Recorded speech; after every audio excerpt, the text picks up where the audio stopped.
Hello, everyone, and welcome to today's Journal Club hosted by the International Society for the Prevention of Child Abuse and Neglect. We thank you for joining us and appreciate all you're doing to help children during these difficult times. In today's Journal Club, guest editors Carmit Katz and Barbara Fallon will share the collection of articles in the second volume of the special issue of Child Abuse and Neglect that addresses the protection of children from maltreatment during COVID-19. As vaccines are helping to prevent the spread of the disease in many parts of the world, the true extent of the long-lasting health, economic, developmental, and social impacts of COVID-19 is still largely unknown. This second volume of this special issue tries to provide a glance into the answers to two main questions. How does COVID-19 impact the rates of child maltreatment? And how does it impact the delivery of child protective service responses? These two questions are discussed and studied in multiple international settings. Right now, I have the audience on mute to avoid background noise. We welcome you to enter any questions or comments you have in the questions box throughout the presentation. The presenters will answer questions at the end as time permits. So now I'd like to introduce our speakers today. Carmit Katz is an associate professor at the Bob Chappell School of Social Work at Tel Aviv University and the director of research at Haruv Institute. Professor Katz is the founder of the interdisciplinary Israeli team Justice for Preschoolers, which promotes justice for maltreated children.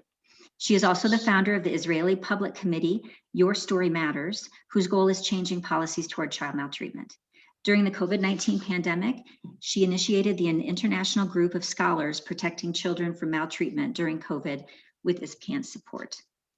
Barbara Fallon is a full professor at the Factor in Wintage Faculty of Social Work, University of Toronto, and holds a Canada Research Chair in Child Welfare. She is also appointed as an adjunct professor at the Kemp Center for the Prevention of Child Abuse and Neglect at the University of Colorado School of Medicine.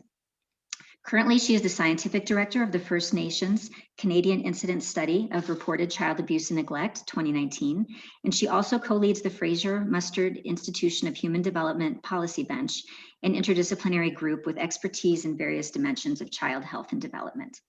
Thank you so much, Carmit and Barbara, for being with us today and for your contributions to child protection. Now I will turn it over to Carmit. Thank you, Heather. We will share the screen.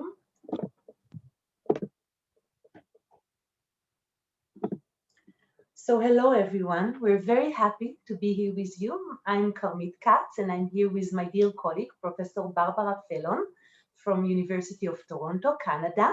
And we are happy to share with you the second volume of our special issue on protecting children from maltreatment during COVID-19.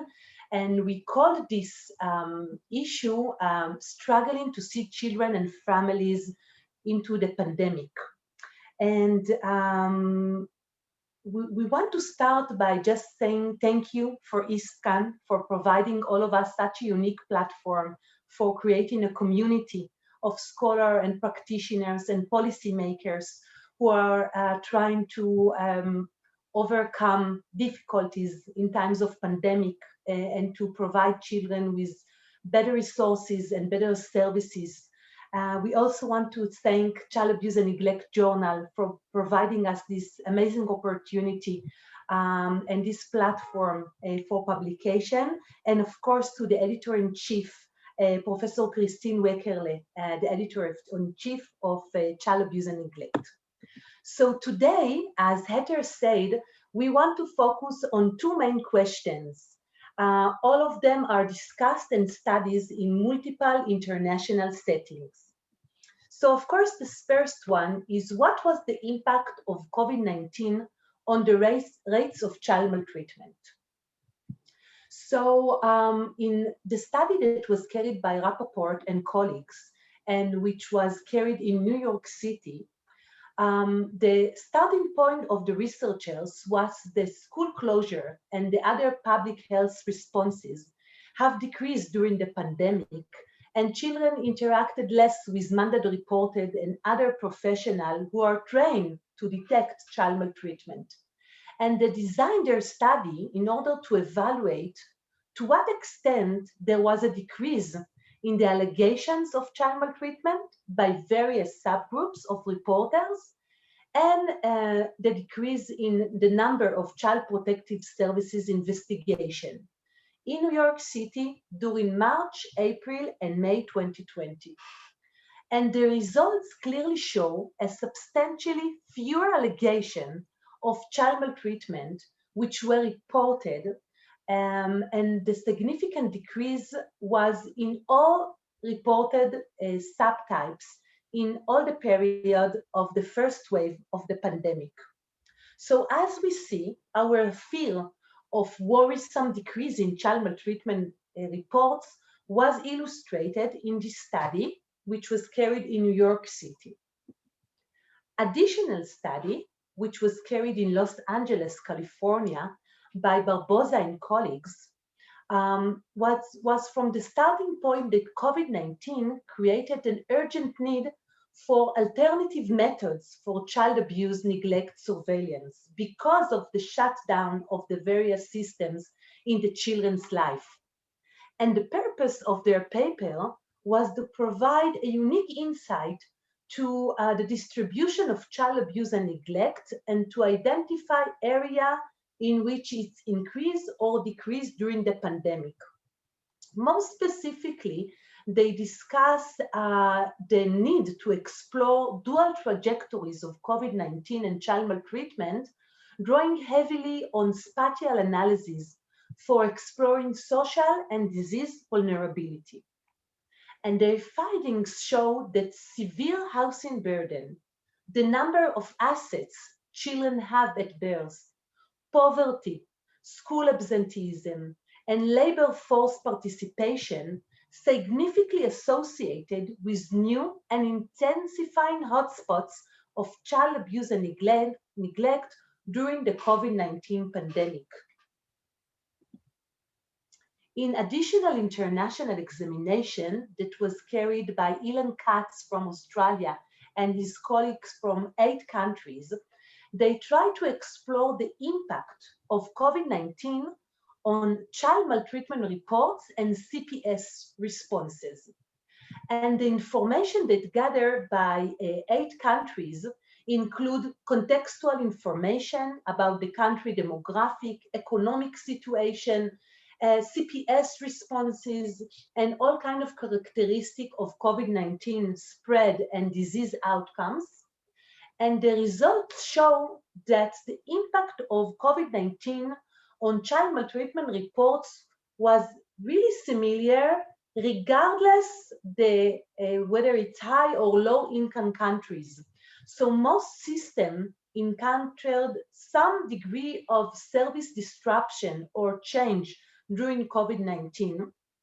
And along this disruption, the researcher illustrate that along increased risk factors for children, for example, increasing domestic violence, increasing mental health issues for parents and communities, increasing racism in communities, along this increase, there was a worrisome decrease in child maltreatment reports in those countries during the first wave of COVID-19, meaning that those 3 studies illustrate to us that in various places worldwide, although there was a decrease in child maltreatment reports, we were supposedly feeling relief due to those data, we have base ground to be worried about what happened to children during those times.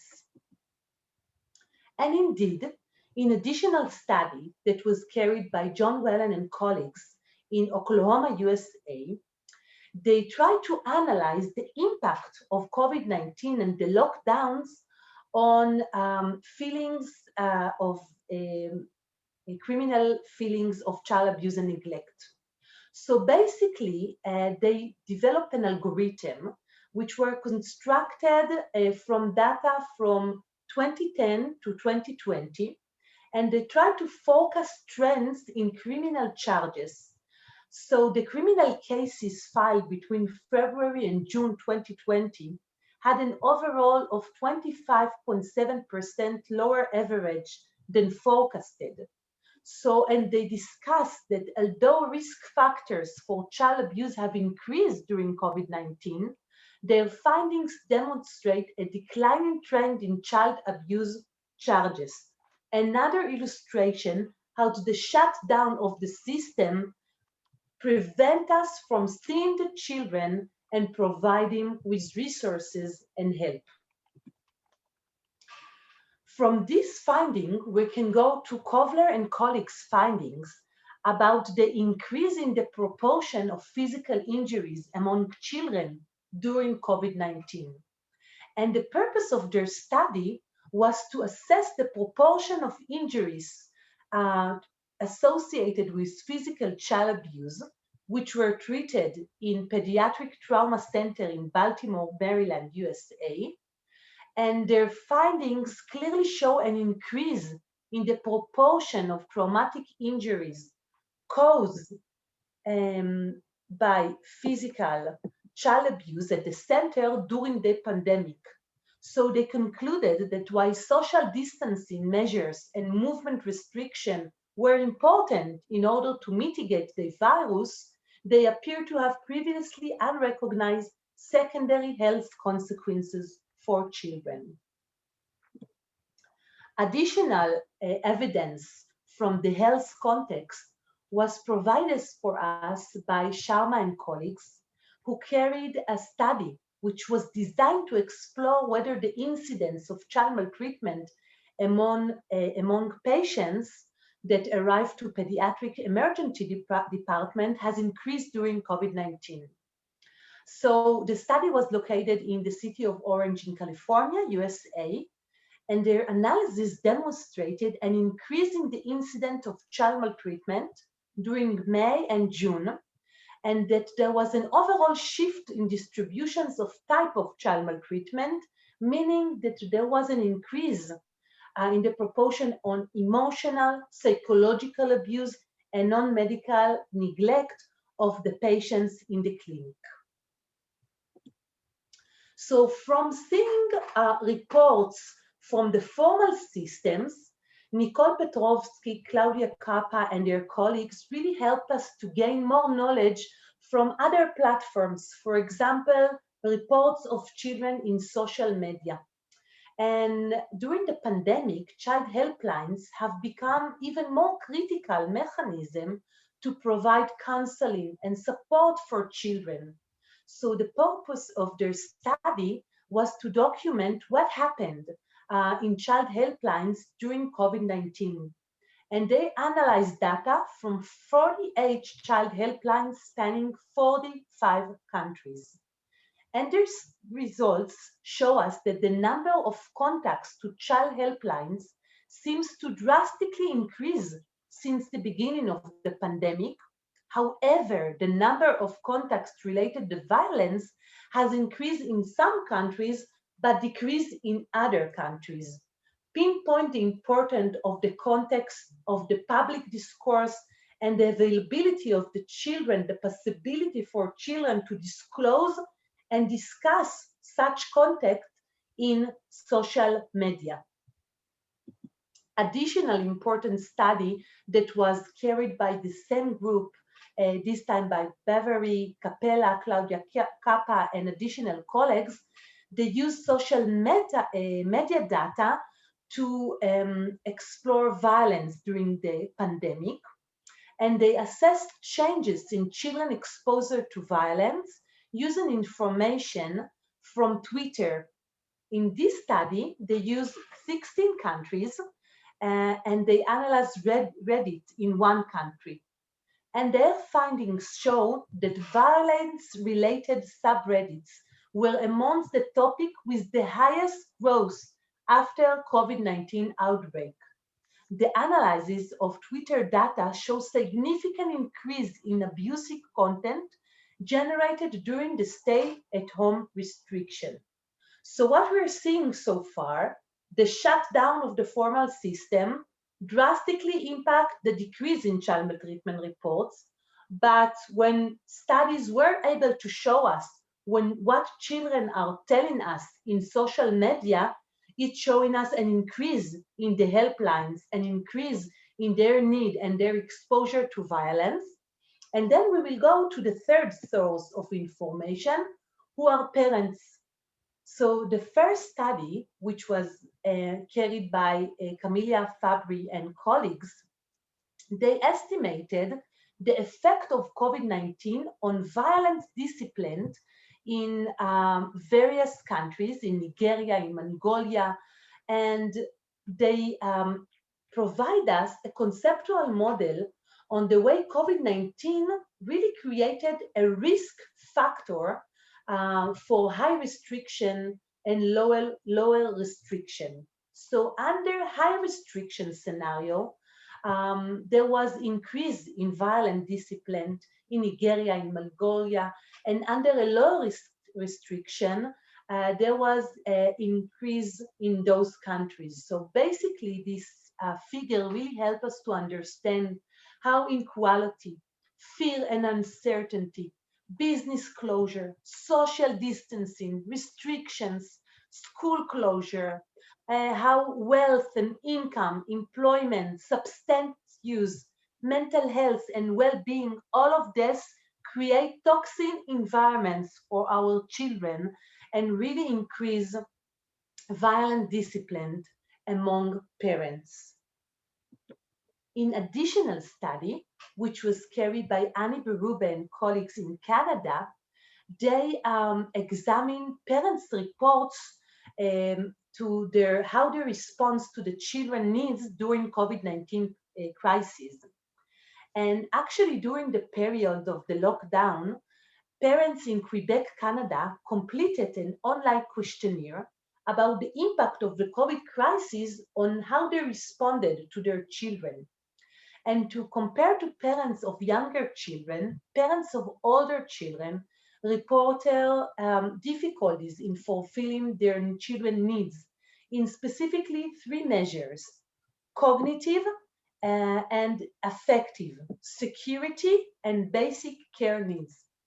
And their conclusion was that while societies must learn more about the effectiveness of public health decisions, they must also consider the social and psychological consequences that those decisions, for example, school closure, can have on children in both the short and long term. And now we will move to the second question by Barbara.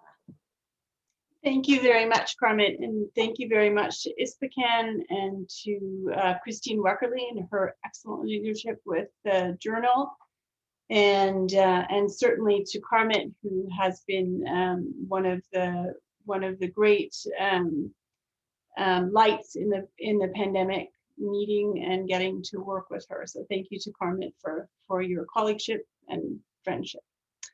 And so my job is to present the papers that address the impact of the delivery of child protection service responses, and there are a series of very good papers. And Carmen has offered to move the slides along. And certainly this is a paper done by our very own Carmen and her colleague Noah Cohen. It looked at invisible children and non-essential workers and the Israeli child protection response during COVID. And it did so by looking at policy documents and the media coverage. So it examined all policy documents and mainstream media reports that were published in Israel from March to May 2020. So that was during the initial mandatory nationwide quarantine. And when examined chronologically, what stood out for the authors was the initial decision to shut down services, including some of the residential care units for children at risk, and to declare social workers non-essential. So that was the initial decision. Those were revoked within a few weeks of the quarantine. Certainly, there was persistent media pressure by child advocates and by others, urging the government to re-examine that decision. And it did result in minor policy changes. But the overall takeaway for the authors were that, initially children were invisible to Israeli policymakers. And it really highlighted a couple of things. One, the centrality of advocates in making sure that children's rights were front and center, that the mainstream media can make an impact on policy, and that there was an urgent need to re-examine child protection policies in order to avoid future risk for future global crises. The next paper was also an excellent one by Laginsky and Manthorpe, and this examined the impact of COVID on children's social care in England. As a response to COVID, the population of England, including those working in children's social care, which essentially has responsibility for child protection and other safeguarding duties, were asked to stay at home and work from wherever was possible. And so McGinsky and Manthorpe designed a study that tried to understand how the children's social care sector made the transition from being an office-based agency to one where the majority of workers working with children and families were working from their homes, and how it impacted the service to children and families and their relationships. What they did find was that the service delivery was maintained across all of the authorities. Most visits were conducted virtually, which I think is a consistent finding across the globe. A multi-agency working, they documented some improvement, and there was also greater involvement with general practitioners and pediatricians. But certainly there were a number of concerns expressed about how to manage the response that would be required to meet the expected level of harm that had occurred, but would likely become hidden. The sort of widespread innovation, I think, that they documented, they I think thoughtfully comment on how this will certainly be a foundation for all future initiatives working with children and families. Sorry, Carmen, I was a bit long-winded, but okay. The next, again, excellent paper by Tirolf, Gertz, and Skekati, apologies for the pronunciation, examined domestic violence in families in the Netherlands, and they used a mixed method study. And so with the both qualitative and quantitative approaches, they looked at vulnerable families sort of before, like so pre-post, before, during the coronavirus crisis, and focused on professionals who were involved with vulnerable families. And they used data that was collected in a large-scale longitudinal study around interparental violence and child abuse and neglect. And they really were trying to understand how safe it was for vulnerable families before and after the coronavirus crisis had occurred, recognizing that there was certainly an ebb and flow to the infection trajectories. So interestingly, they found that there was no difference in violence between families who participated before and after the lockdown. The level of violence was still high, so certainly no difference, but the important piece was that the level of violence was still high in most families. The absence of assistance promoted the self-reliance of children and families to deal with this very difficult period. But they also documented, similar to the last paper, that professionals found new ways of connecting with families who were at risk for violence, at risk for child abuse and neglect. And certainly the paper underscored that the isolation of families, regardless of whether a pandemic is occurring or not, remains very much a risk factor for domestic violence.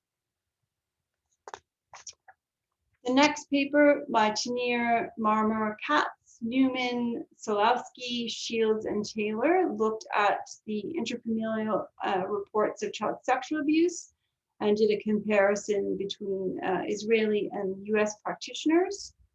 It really, the main objective was to compare professional perspectives and experiences working with intrafamilial child sexual abuse and with the context of COVID pandemic in both the United States and Israel. It was a qualitative study, and it analyzed professional experiences based on a survey, an open-ended questionnaire that was administered online. Participants were therapeutic, they were either child welfare or legal professionals, and they provided services to children who were involved in intrafamilial child sexual abuse. Their findings really unveiled mostly negative changes in the dynamics of intrafamiliar child sexual abuse during COVID, and those included financial, environmental, and emotional hardships, as well as some positive changes in the relationships among family members. In terms of professional interventions, they raised concerns about how COVID had been detrimental to the disclosure of child sexual abuse, as evidenced by the dramatic reduction in reports of child abuse. Another excellent paper entitled Child Maltreatment in the Time of COVID-19, Changes in the Florida Foster Care System Surrounding COVID, Safer at Home Order. And this was a paper by Musser, Riopel, and Lachman. And it examined rates of documented substantiated child maltreatment resulting in foster care placement, as well as demographic correlates of child maltreatment within the foster care system before and during COVID pandemic. So it looked at data from the administrative system or the SACWA system in Florida, and it showed a decrease in the number of youth placed in foster care during COVID-19 pandemic, with the greatest reduction in April 2020 during the Safer at Home order. So about 24% fewer youth in 2020 than 2019. Demographic linked differences were also observed in placement rates and exposure to child maltreatment. While the overall rates of substantiated maltreatment resulting in foster care placement were increased for white youth, rates of placement due to inadequate supervision, emotional neglect, and parental substance use were decreased for Black youth. And this is by my Canadian colleagues, Kimber, McTavish, Vanstone, Stewart, and McMillan. And they looked at child maltreatment online education for healthcare and social service providers and the implications for COVID-19. Certainly this is work that they've been doing for decades. The foundation for this work is evidence that healthcare and social service providers are inadequately trained with respect to recognizing and responding to child maltreatment, and certainly juxtaposed to healthcare and social service providers being on the front line of identifying and responding to child maltreatment, and certainly at the primary, secondary, and tertiary prevention levels. The need for online education could not have been more important during the COVID-19 pandemic, as people pivoted to virtual and online interactions. And this commentary really sought to provide an overview of how educational interventions were imperative, the importance of the development of the Violence Evidence Guidance Action, which this group had been working on for years, and it's an online platform of educational resources to support healthcare and social service providers to recognize and respond to the phenomenon, and the RISE, so researching the impact of service provider education, which is ongoing multi-province evaluation of objective B. And this is their model, which is an overview of the active implementation framework and associated activities. And so if people have time, it's certainly a very strong conceptual model of the intersection of Vega and RISE. And it really looked at the specific drivers of competency, organizational and leadership drivers, the issues associated with the implementation of the model, and how to sort of use a continual evaluation of the efficacy to ensure appropriate services to children and families. And so I guess on behalf of Carmen and I, we'll just conclude. Of course, there are many takeaways from these excellent papers, and of course it's an honor for us to speak on behalf of these amazing group of scholars. With respect to child maltreatment rates during COVID, studies point to a decrease in police reports and referral to child protection services. I'm reminded of Andrea Sedlak's model, iceberg model in the National Incidence Study, which, if you think of child maltreatment as a construct, the water level rises and decreases depending on a number of contextual factors, and certainly a lot of these papers we reviewed point to a rise in the water line, so an inability to see child maltreatment, as evidenced by an increase in child abuse-related injuries treated in hospitals and an increase of reports in family violence. The delivery of child protection responses, certainly the importance of training of professionals, the need to continue to innovate, to educate, and to ensure that healthcare and social service providers are able to recognize and respond to child maltreatment. And then the implications for future research. Of course, the impact of the pandemic will be studied for decades to come. But certainly a reminder to include other forms of violence besides physical or psychological violence at home, and to look at that triangulation of data sources, not just child protection service data, but to utilize other data services. The geospatial paper really comes to mind, the use of surveys, the use of other big data that could, such as children's helplines and social media, that could really begin to unpack the impact of children, the impact of the pandemic on children, and that there's a homogeneity in definitions and study designs and data gathering will enable the generalization and comparison of findings, a point by Kappa and Gian, which I think is an important one as we struggle to understand the full impact of COVID-19 on children and their families. And so, Carmen, I don't know how good a job I did. Oh, I did a pretty good job with the timing, but I will stop talking. Okay, thank you so much, Barbara and Carmen, for sharing all of this really important research in this special issue of the journal with us today. We have a couple questions that have come in through the Q&A and the chat. I just wanted to remind the audience, if you have a question, please feel free to type it in the Q&A. And also, if you would prefer to ask it yourself, I'm going to offer the ability to raise your hand down there at the bottom in your toolbar, and I can unmute you to ask your question. So the first question relates to the foster care article. And I don't know, Shahida, if you want to elaborate, but she's just kind of asking for clarification about fewer cases reported during this period in foster care placement. I don't know if you can just elaborate on the findings there. It seems that perhaps, oh, she's raising her hand. Hold on just one second. Maybe she'd like to elaborate.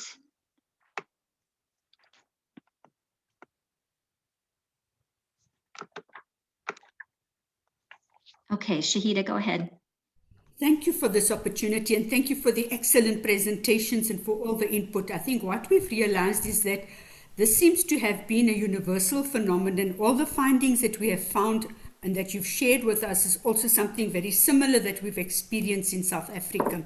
However, the concerns regarding admissions to foster care, could one attribute that to the fact that people do not have access? There is someone speaking, I can't hear them in case they are. Is it because people did not have access to reporting or to resources? Was it out of fear because of the lockdown not being allowed to be seen outside? So just looking at the factors that could have contributed to the decrease in reporting. Yes, Barbara, sorry, are you not able to hear? I can't hear anyone, no, sorry. Oh, okay. That's interesting. Carmen, could you hear that? It was very hard to hear. I was really struggling with part. Interesting.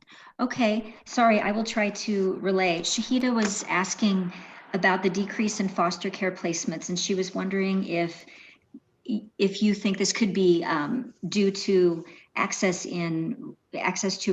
decrease in access to reporting or resources, or if it could have been out of fear, or what contributed to that decrease in foster placements in general. Well, I'm not sure what you think, Carmen, but I think both. I think those are both reasonable hypotheses. I think I mean, these data are fairly early on in the pandemic, if I'm remembering the paper. the greatest reduction coming in April 2020. So you definitely would want to look at that finding over time to understand, whether or not that was something that continued with lower rates of foster care, which looked quite different between white and Black children, just as a reminder. And that one of the issues in Ontario is that can people hear me okay? Yes. Yeah, there's been a moratorium on children aging out of care during the pandemic. And so we see the impact on the number of children in care. So we want to make sure that any kind of assumptions about what the data mean, again, I think to the point of many other authors in the study, we take appropriate care and caution and triangulate the data. But I'm not sure what was the cause, but I think both of those are reasonable hypotheses. Carmen? Yes, I definitely agree with you, Barbara. And I think we still need to see the impact of COVID-19, of what happening to out-of-home removals, to residential care and to foster care, because I can see in the Israeli context, a mixed consequences. In Israel, we rarely remove children for foster care. We usually remove them to residential care. And then we had a decrease, but then increase of requests of parents to remove their children from their homes, which was really surprising. So I think we still need time to really triangulate data in order to really understand this phenomena. Okay, thank you so much. Sorry to the audience, it seems like the sound is not going to work for you to speak, so I'll have to read the questions. So again, if you have any questions, please just type them in the Q&A. There's another question here from Tim in the UK, and it's about childhood injury presenting in hospital. And basically he's saying that, let me just read here. The UK experience during lockdown was a large decrease in childhood injury presenting to hospital. This changing baseline made it difficult to assess changes in the number of injuries associated with safeguarding concerns. Hospital presentation of injuries with safeguarding concerns did not show a similar decrease, and there may have been a small increase. So in general, the proportion of injuries from child maltreatment was up, but mainly due to a decrease in other forms of injury. So he's asking if either of you know of any injury surveillance databases that are looking at the changes in the causes of childhood injury and solutions to the changing baseline problem.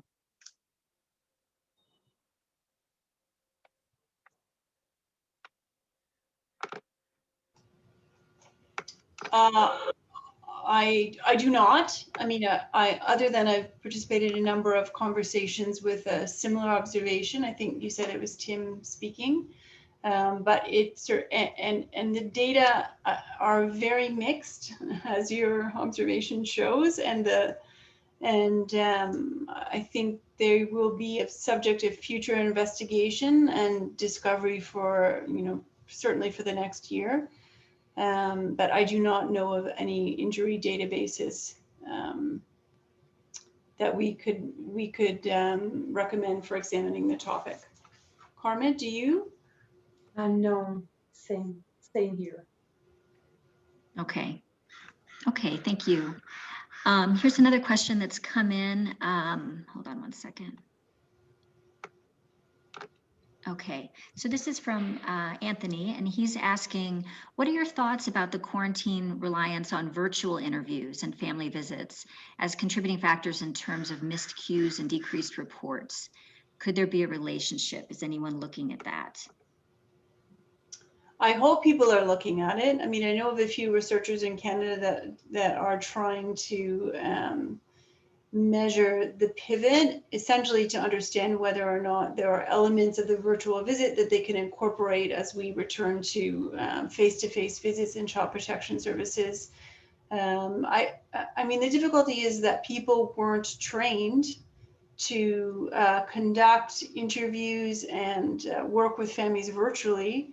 They did it out of necessity, perhaps without any kind of foundational instruction, because within a matter of, well, in Ontario, it was days, people needed to be online. So I certainly think a project that already had existing materials, like the group in Canada, the Vega project, they are probably in the best position to evaluate the efficacy of online work and virtual work with families and children. In Canada, there are a number of communities that are hard to access because of the geographic location.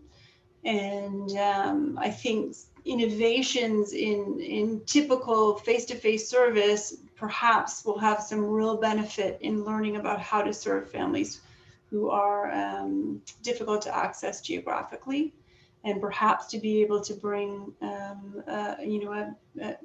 the resources, the clinical resources that they may need for their family or child. Yes, I think like in Israel as well, from an initial examination, we can see two conclusions from this. The first one is that previous relationship with the family was really essential in order for the online intervention to be succeed. So if there was positive relationship with, example, the social worker previously to the pandemic, then the transition to the online communication was successful and was really, really helpful. But when the previous experience was negative or was absence, so it was really, really hard to overcome the lack of training that Barbara pointed on. And also, as Barbara said, in Israel as well, we can see that for some groups, online services is not relevant. For example, people who don't have computer at homes or don't have internet connection, or for people who are not allowed to use a computer due to a religious restriction, in example, the ultra-Orthodox community. So sometimes you can really see the family and you know that they're struggling, that they need your help, but you cannot access them. So one of the solutions was to try to come to visit them outside, or to see them from outside the door, or to talk to them behind the door. But it's really challenging, I think, when we only have the online platform. It's really hard to do this access. And I'll just add that Julie Halverson, my great friend and colleague, has posted a US injury database. I think maybe, Julie, I think maybe you should post it to attendees as well. So thank you very much for that. Thank you. And we can. And I posted the site for the Vega project because there's some interest in seeing whether or not the materials are available to a wider community. Yes, thank you for that. And we'll try to capture those resources also and share them afterward with the audience. So related to online challenges, Florabelle from the Philippines is asking about if you know of certain standards of practice or guidelines for conducting online screening and assessment. I don't know if you know of any resources you could share. Yeah, I think that there is an amazing system that Barbara and colleagues created in Canada, that it's a multi-level and multi-phase assessment for family, which is not only created for COVID-19, but I think it's really beneficial for COVID-19. And I'm sure that Professor Fallon will be able to further elaborate on this. But I think this is something that we read through the pandemic, and we're really hoping to have this. For example, in Israel, we felt that it's really adapted, evaluated tool for social workers in social departments.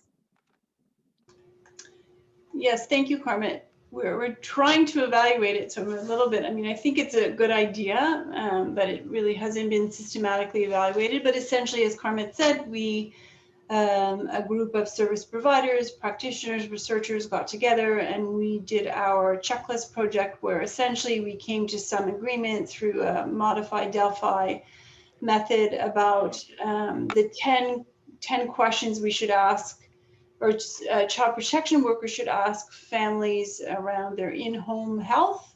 So that particularly at the beginning of the pandemic focused on control of infection and resources they needed to do it, and the associated restrictions, resources they would need to manage the associated restrictions, and then a general mental health checklist.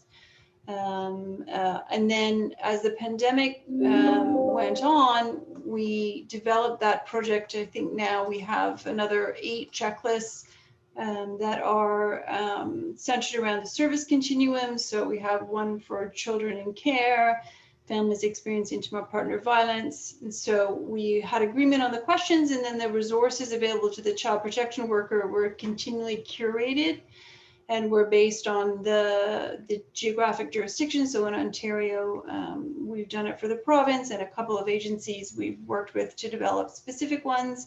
And then Delphine Colin-Vissignier, my friend and colleague McGill, did one for the province of Quebec and for New Brunswick. So they're available in both French and English. And when I stop talking, I'll put the link for the checklist project in the chat. And Julie Halverson as well as worked with us. Okay, thank you so much. Yes, lots of great resources being shared in the chat. Let me, there's one that came in. Okay, just a thank you there. Okay, so again, if anyone has any questions, please feel free to type them in the Q&A.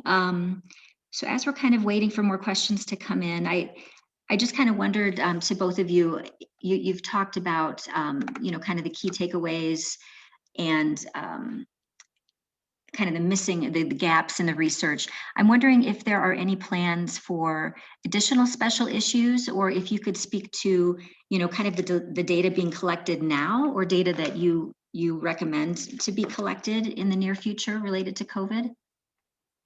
Yes, I think so. We can answer this question in like 3 levels. The first level is about child abuse and neglect journal.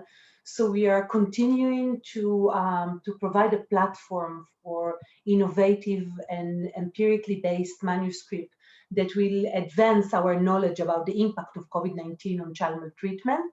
So there will be a section on each one of the published issues that will be dedicated to COVID-19. So feel free to continue and send your manuscript to the journal. And the second one is what we're still collecting. So our group, the theater you mentioned before, that working with ISCAN. So currently we are working on the impact of COVID-19 1 year into the pandemic, both on the child maltreatment reports and CPS responses. We're also trying to understand the specific impact of COVID-19 to children from various contexts in their life, guided by the intersectionality framework. We also want to better understand its impact on children in care, and we're really obligated to pinpoint evidence-based and what are the positive takeouts that can be take from COVID-19 to child protective services, because I think there were several really core conclusions for our community that should be highlighted and be adopted after COVID-19 hopefully will go away. And for the third level, which for all our community, I think it's really important, as Professor Fallon emphasized before, to continue and explore the impact of COVID-19 on the various levels of children, families, and communities, and to our practices in child protective services, because we were really struggling during the pandemic to the impact of the COVID on our ability to see the children and to report on child maltreatment. But for example, what happened to the prevention of child maltreatment, and what happened to the fulfillment of children's rights, the right to be educated and the right to be part of the society and the right for participation. We hardly see studies with children during COVID-19, and I think we should ask ourselves a lot of questions about how we can better overcome it in our future efforts. Thank you, Carmen. Barbara, do you have anything to add? No, nothing to, because it was so beautifully said, other than what I found on my desk is that, can people see this? So this is like, so this is by our very own John Fluke. Oh, it's backwards in the camera, but who, in a very simple diagram, I think, looked at child maltreatment data sources and triangulated between, child maltreatment surveillance system in the middle, self-report data, administrative data, and sentinel data. And so I think it's a good reminder that we should, in order to understand the true impact of the pandemic on children and their families, we should be thinking about all of these potential data sources and how they can work together for us to fully understand the impact.